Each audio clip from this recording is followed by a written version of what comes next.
Ready na. Uwian na guys. Gabi na guys. Ayan, kitchen cabinet.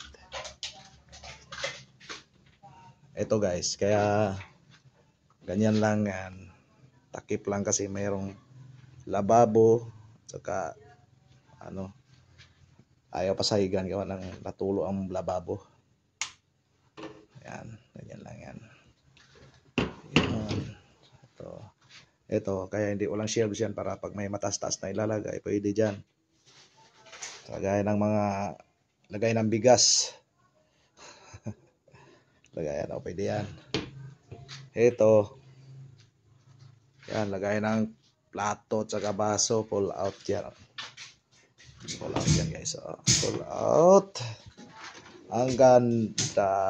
Lagay ng baso, ito baba, lagay ng plato at saka yung mga platiting.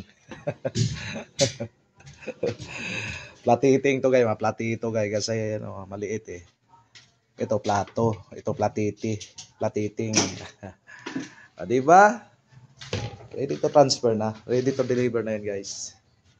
So guys, sarado yan kasi para walang ipis na makapasok pati likod.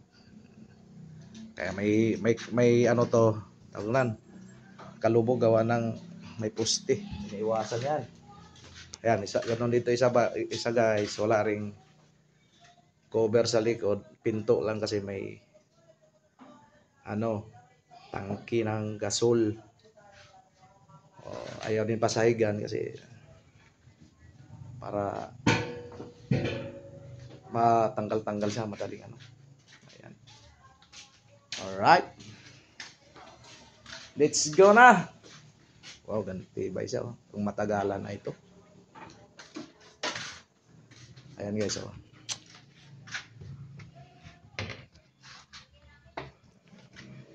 yung sinasabi kong ano, hinges guys. Di ba? Yung iba niyan, gamit nila ay ordinary lang na basagra. Ito guys, ano, concealed hinge ang gamit ko. Para matibay. Yan. Saka hindi na kailangan ng magnetic yan. Magnetic lock. Wala na kailangan. Dikit na yan. Napalo pa nga eh. Ayan. Diba guys? Diba guys? Let's go na. Tara!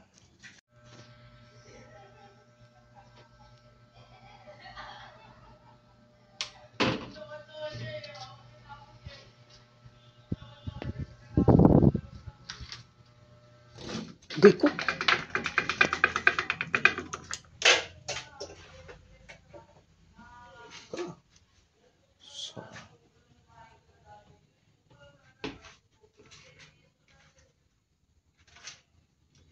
Ready to deliver na guys. Aluminum cabinet, kitchen cabinet. Relax.